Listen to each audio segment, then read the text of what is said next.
अतिशय सोप्या पद्धतीने जर रेसिपी बनवायच्या असतील तर माझ्या चॅनलवर तनूज किचन इझी रेसिपी यावर बघू शकतात। आज मी मेथीचे पराठे एकदम सोप्या पद्धतीने बनवणार आहे। त्यासाठी मी 4-5 लसूणच्या पाकळ्या, 1 अद्रकचा तुकडा घेतला आहे आणि ते बारीक वाटून घेतला आहे।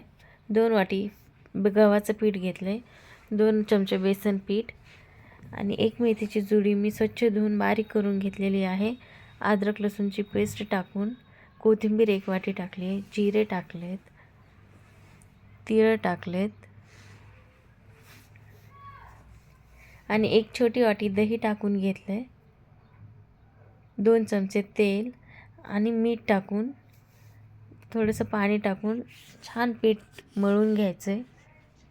पिठाचा डो सॉफ्ट असला पाहिजे आणि छान चपात्या लाटून घ्यायच्यात आणि दोन्ही बाजूने तेल लावून खरपूस छान भाजून घ्यायचे आणि आपण दह्याच्या चटणीसोबत खाऊ शकतो।